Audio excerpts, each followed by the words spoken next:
Hepatitis B adalah salah satu masalah yang sering ditanyakan saat praktek sehari-hari, baik itu pasien membawa hasil laboratorium ataupun menanyakan bagaimana pengobatannya.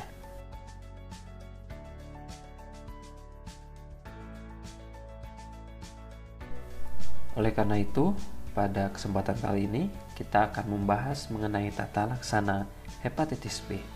Saya Cecep, selamat datang di Cai Herang.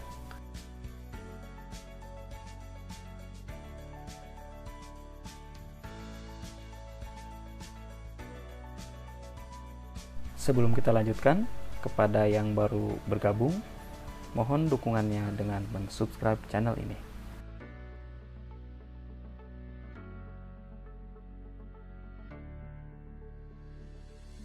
Hepatitis B merupakan masalah yang besar di seluruh dunia dengan jumlah penderita mencapai 240 juta orang. Penyakit ini menyebabkan kematian 310.000 kematian per tahun karena sirosis dan menyebabkan 340.000 kematian per tahun akibat kanker hati. Di Indonesia sendiri merupakan tempat yang memiliki endemisitas hepatitis B yang sedang sampai tinggi dengan prevalensi sekitar 4-7% di seluruh populasi. Adapun kelompok populasi yang memiliki hepatitis B tertinggi di Indonesia adalah pasien-pasien yang menjalani hemodialisa, laki-laki yang berhubungan seksual dengan sesama, dan pada petugas kesehatan. Virus hepatitis B atau HBV termasuk jenis virus DNA. Virus ini merupakan anggota dari famili Hepatnaviridae yang memiliki hepatotropisme yang kuat. Artinya, virus ini hanya menginfeksi sel-sel hati saja.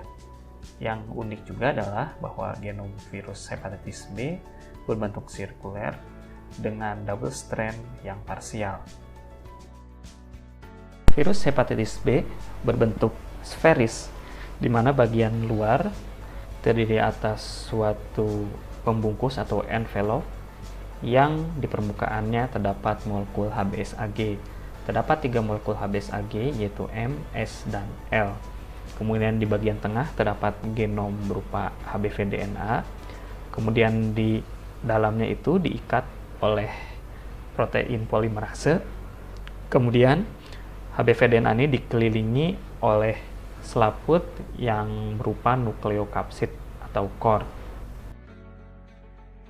Genom virus hepatitis B sendiri berupa DNA yang berbentuk partially double stranded, di mana gen-gen yang terdapat dalam HBV DNA ini saling tumpang tindih. Adapun gen yang ada dalam genom HBV ada yang mengkodekan HBsAg, ada yang mengkodekan polimerase, ada yang mengkodekan protein core, dan ada pula yang mengkodekan protein X. Adapun genom dari hepatitis B sendiri akan mulai ditranskripsikan ketika genom ini memasuki inti sel dan membentuk apa yang disebut covalently closed circular DNA atau cccDNA. Hasil transkripsi dari genom ini menghasilkan 5 dari mRNA utama, yaitu prekor mRNA, pregenomic RNA, L-mRNA, M dan S mRNA, serta X mRNA. Kemudian setelah messenger RNA ini keluar ke dalam sitoplasma, maka akan ditranslasikan baik itu menjadi HBeAg, menjadi protein core dan polimerase, menjadi komponen dari HBsAg, dan menjadi protein X. Adapun fungsi dari protein yang diekspresikan oleh hepatitis B adalah sebagai berikut. Yang pertama adalah HBsAg. Protein ini merupakan salah satu komponen pembentuk envelope dari virus. Terdiri dari 3 bentuk, yaitu bentuk L, M, dan S. Fungsi utama dari protein HBsAg ini adalah berikatan dengan reseptor di hepatosit sehingga menyebabkan virus hepatitis B memiliki tropisme yang kuat terhadap hepatosit. Kemudian protein berikutnya adalah RNA polimerase dan fungsinya adalah replikasi genom HBV yang sangat penting untuk membentuk virus baru. Protein berikutnya adalah HBCAG dan HBAG. Kedua protein ini dihasilkan dari pembacaan reading frame gen yang sama. Jika dibaca dari posisi sebelum prekor, maka akan menghasilkan protein HBAG. Apabila dibaca setelah prekor, maka akan menghasilkan protein HBCAG. Fungsi dari HBCAG adalah berfungsi untuk menstabilkan dari genom HBV DNA. Sedangkan HBAG sendiri tidak membentuk struktur virus, namun disekresikan atau dilepaskan ke plasma darah dan dapat dideteksi melalui pemeriksaan darah. Protein selanjutnya adalah HBxAg. Sebetulnya protein ini fungsinya itu belum dipahami sepenuhnya, namun diyakini berperan dalam perkembangan kanker hati karena dalam beberapa observasi protein ini mendorong siklus sel sehingga mendorong aktivasi dari proto-onkogen. Protein ini juga menghambat protein supresor tumor seperti P53 dan PRB, serta protein ini menghambat apoptosis. Selanjutnya kita akan membahas mengenai siklus replikasi dari hepatitis B. Dimulai dari entry dari virus hepatitis B ke dalam sel hati, sebetulnya proses entry ini belum dipahami sepenuhnya, namun diperantarai oleh protein HBsAg yang ada di permukaan dari virus. Kemudian virus akan masuk ke dalam sel dan mengalami uncoating. Setelah itu, nukleokapsid akan dibawa ke dalam inti sel dan kemudian melepaskan genom dari virus HBV ke dalam inti sel. Di dalam inti sel akan terjadi pembentukan dari cccDNA atau covalently close circular DNA yang diperantarai oleh mekanisme perbaikan DNA dari sel inang. cccDNA ini bisa berinteraksi dengan protein inti seperti histon atau protein lainnya, sehingga seringkali cccDNA ini disebut sebagai mikrokromosom. cccDNA ini dapat tinggal dalam jangka waktu yang sangat lama di dalam inti sel, sehingga hal ini menyebabkan infeksi virus hepatitis B sangat sulit sekali untuk diobati atau hilang. Setelah terbentuknya cccDNA, maka akan terjadi transkripsi dari genom HBV menjadi berbagai macam mRNA. Kemudian mRNA dari virus ini akan dikirim ke dalam sitoplasma untuk mengalami translasi. Beberapa mRNA akan menghasilkan berbagai macam komponen virus dan polimerase. Sedangkan beberapa yang lain ada yang disebut pregenomic mRNA yang menjadi template replikasi genom dari virus yang baru. Proses replikasi ini diperantarai oleh polimerase dari virus dan dihambat oleh obat-obatan anti-hepatitis B. Kemudian virus akan mengalami maturasi. Ketika kapsid terbentuk, sebagian akan mengalami re-entry ke dalam nukleus dan sebagian lain akan lebih matur lagi dan dilepaskan ke sirkulasi.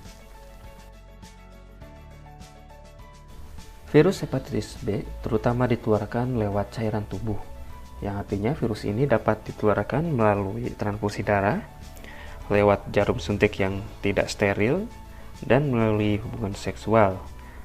Selain itu, virus ini dapat ditularkan secara vertikal dari ibu ke janinnya. Ditinjau dari segi transmisi ini, hepatitis B serupa dengan hepatitis C maupun HIV. Setelah hepatitis B menular masuk ke dalam tubuh, maka kemudian akan diikuti oleh fase hepatitis B akut.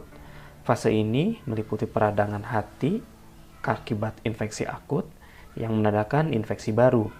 Gejalanya bisa ringan atau bisa berupa gejala hepatitis akut yaitu berupa gejala konstitusi seperti demam, mual muntah, dan malaise. Kemudian gejala khasnya adalah ikterik atau kuning yang disertai dengan nyeri perut kanan atas serta kencing seperti air teh pekat. Untuk diagnosa hepatitis B akut dilakukan melalui pemeriksaan serologi. Berikut ini adalah gambaran serologis untuk diagnosis pasien dengan hepatitis B akut. Yang pertama adalah terjadinya kemunculan HBsAg. HBsAg ini positif bahkan sebelum muncul gejala kuning dan peningkatan dari transaminase. Kemudian setelah itu diikuti serokonversi atau perubahan IgM anti-HBc dari negatif menjadi positif, yang kemudian diikuti dari serokonversi dari IgG anti-HBc. Kemudian setelah gejala kuning hilang, mulai muncul anti-HBs. Anti-HBs ini bersifat protektif, melindungi dari infeksi hepatitis B selanjutnya, dan memang ketika muncul anti-HBs, HBsAg akan menghilang.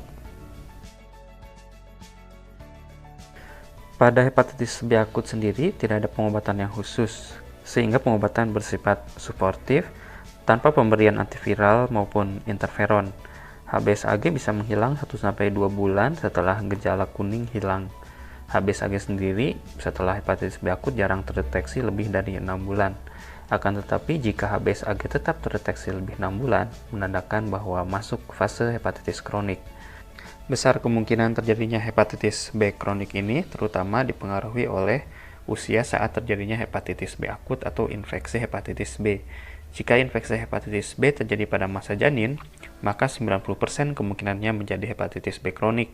Sedangkan jika usia saat infeksi 1-5 tahun, 50% menjadi hepatitis B kronik, sedangkan jika terjadi saat dewasa, maka hanya 5-10% saja yang menjadi hepatitis kronik. Hepatitis B kronis sendiri didiagnosis dengan pemeriksaan serologi dari darah, dengan kriteria utamanya adalah HBsAg terdeteksi secara persisten lebih dari 6 bulan. Biasanya waktu terjadi hepatitis B kronik, IgM anti-HBc akan menjadi tidak terdeteksi, sedangkan anti-HBc total akan tetap meningkat. HBsAg juga akan tetap meningkat sesuai dengan definisi yang disertai dengan HBV-DNA yang terdeteksi. HBsAg pada masa awal fase kronik bisa positif yang kemudian terjadi serokonversi menjadi negatif ketika anti-HBe terbentuk. Untuk transaminase biasanya terjadi sedikit peningkatan dan bila terjadi flare akan meningkat secara signifikan. Namun setelah itu ALT bisa kembali ke dalam kadar yang normal. Pada saat pertama kali pasien dengan hepatitis B kronik diperiksa, dilakukan evaluasi awal. Yang pertama adalah dilakukan anamnesis untuk menilai perjalanan penyakit dan untuk menilai apakah sudah terjadi penyakit hati yang kronik atau sirosis. Kemudian dilakukan pemeriksaan penunjang. Yang pertama adalah marker dari hepatitis B yang terdiri atas HBsAg, HbAg, anti-HBe, dan HBV-DNA. Kemudian parameter penyakit hati berupa transaminase atau ALT. Kemudian tanda-tanda fibrosis bisa dilakukan dengan pemeriksaan non-invasif seperti elastografi atau melalui pemeriksaan biomarker, pemeriksaan penunjang laboratorium, atau jika diperlukan dilakukan biopsi hati. Pemeriksaan tersebut adalah untuk menentukan fase infeksi dari hepatitis B kronik yang terdiri atas 5 fase, yaitu infeksi kronis dengan HBsAg positif, hepatitis kronis dengan HBsAg positif, infeksi kronis dengan HBsAg negatif, hepatitis kronis dengan HBsAg negatif, dan HBsAg negatif yang dahulu dikenal sebagai akut hepatitis B. Berikut ini adalah paparan mengenai fase infeksi dari hepatitis B kronik, dimulai dari kelompok dengan HBsAg positif, yaitu infeksi kronik, di mana HBsAg biasanya tinggi, HBsAg positif, HBV-DNA tinggi lebih dari 10⁻⁷, kemudian ALT yang normal, dan kerusakan hati yang minimal bahkan tidak ada. Istilah lamanya adalah fase imun toleran. Kemudian fase hepatitis kronis dengan HBsAg positif ditandai dengan HBsAg yang tinggi atau sedang, kemudian HBsAg positif, kemudian HBV-DNA antara 10⁻⁴ sampai 10⁻⁷, enzim transaminase yang meningkat, kemudian tanda kerusakan hati yang sedang sampai berat, dan istilah lamanya adalah imun reaktif HbAg positif. Kemudian kelompok dengan HbAg negatif pada fase infeksi kronik bisa dilihat bahwa HbsAg-nya rendah, kemudian HbAg-nya negatif, HbVDNA kurang dari 2000, kemudian ALT yang normal, tanda penyakit hati yang tidak ada, dan istilah lamanya adalah inactive carrier. Kemudian pada hepatitis kronik kita lihat HbsAg-nya intermediate, kemudian HbAg-nya tentu negatif, HbVDNA-nya lebih dari 2000, non biasanya rendah, kemudian SGPT atau ALT meningkat, tanda kerusakan hati yang sedang sampai berat, dan istilah lamanya adalah HbAg negatif kronik hepatitis. Menentukan fase dari infeksi hepatitis B kronik akan membantu kita dalam memutuskan kapan untuk memulai terapi. Pada HbAg positif, kita melihat kadar dari ALT, di mana yang dimaksud dengan upper limit dari ALT normal laki-laki adalah 35, sedangkan perempuan adalah 25. Jika ALT kurang dari nilai dari batas atas, dan kita lihat HbVDNA-nya itu lebih dari 20.000, maka kondisi ini tidak diobati, namun hanya dimonitor ALT dan HbVDNA setiap 3-6 bulan, dan HbAg setiap 6-12 bulan. Kemudian jika kita mendapatkan ALT lebih dari batas atas normal tapi kurang dari 2 kali batas atas, maka kita melihat HbVDNA. Jika lebih dari 20.000, maka kita singkirkan penyebab lain dari peningkatan ALT, dan kemudian dilihat tingkat dari keparahan dari fungsi hati atau biopsi hati. Jika terjadi fibrosis yang berat dan kita mencoba bahwa peningkatan SGPT atau ALT bukan karena penyebab lain, maka diobati, terutama jika usia pasien lebih dari 40 tahun. Namun jika HbVDNA antara 2000 sampai 20.000, maka kita akan monitor selama 1-3 bulan, dan jika tetap nilainya seperti itu, maka akan diobati. Kemudian pada kelompok dengan ALT lebih dari 2 kali batas atas normal, jika HbVDNA lebih dari 20.000, maka pada kelompok ini kita akan mulai pengobatan. Akan tetapi jika HbVDNA di antara 2000 sampai 20.000, maka kita monitor kembali 1-3 bulan, dan jika tetap bertahan antara 2000 sampai 20.000 selama lebih dari 6 bulan, maka akan mulai pengobatan. Untuk pasien dengan HbAg negatif juga kurang lebih sama, terdapat sedikit perbedaan, namun untuk nilai batas atas normal ALT sama dengan HbsAg positif. Dilihat dari nilai ALT, jika kurang dari batas atas normal dan HbVDNA lebih dari 2000, maka dilakukan monitoring ALT dan HbVDNA setiap 3-1 tahun atau setiap 6 bulan. Jika terjadi peningkatan ALT, disingkirkan penyebab lainnya, kemudian dilihat keparahan dari derajat fibrosis. Jika derajat fibrosis F2 sampai F3 dan usia pasien lebih dari 40 tahun, maka diterapi. Jika HbVDNA kurang dari 2000, maka hanya observasi saja, yaitu ALT dan HbVDNA setiap 3-6 bulan, dan HbsAg setiap tahun. Kemudian untuk pasien dengan nilai ALT antara ULN namun kurang dari 2 kali ULN. Jika HbVDNA lebih dari 2000, observasi sama dengan sebelumnya, dan jika HbVDNA kurang dari 2000 juga sama, diobservasi. Kemudian untuk pasien dengan ALT lebih dari 2 kali batas atas normal, jika HbVDNA di atas 2000, maka langsung diterapi. Namun jika HbVDNA kurang dari 2000, dilakukan observasi sama dengan sebelumnya.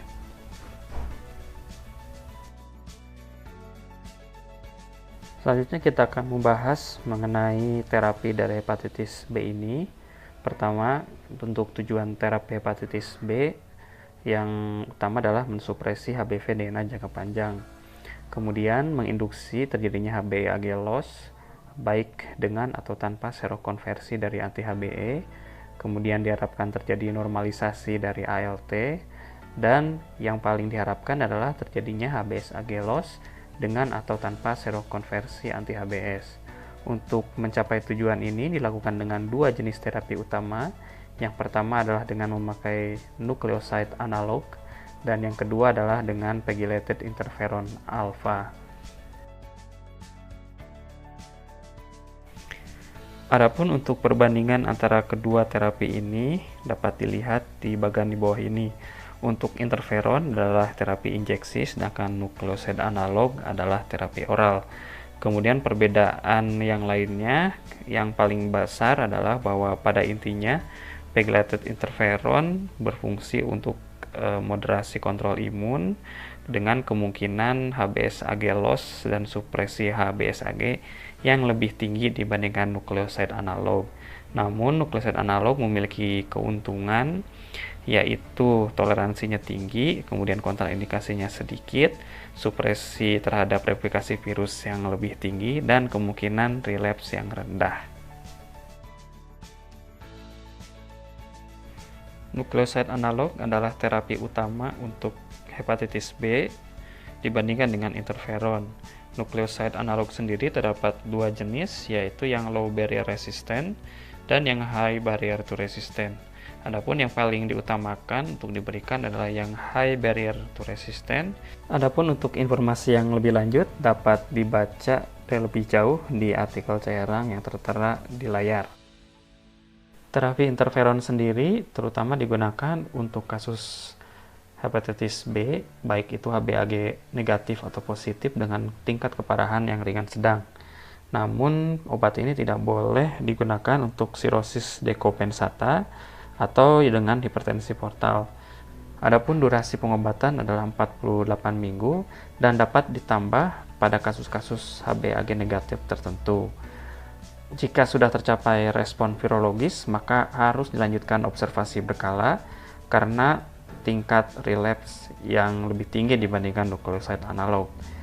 Dan pada terapi untuk hepatitis B tidak ada kombinasi antara interferon dengan nukleoside analog. Adapun cara pencegahan infeksi hepatitis B sendiri terdapat 3 kondisi. Yang pertama, pencegahan primer melalui vaksinasi. Yang kedua adalah pencegahan transmisi vertikal dari ibu ke bayi, dan yang ketiga adalah pencegahan dari pasca paparan. Untuk masing-masing kondisi ini dapat dibaca lebih lanjut pada tautan yang tertera di layar. Baik, sampai di sini saja Cai Herang untuk episode kali ini. Semoga bermanfaat dan tidak lupa untuk dukungannya dengan subscribe. Saya undur diri dan sampai jumpa di lain kesempatan.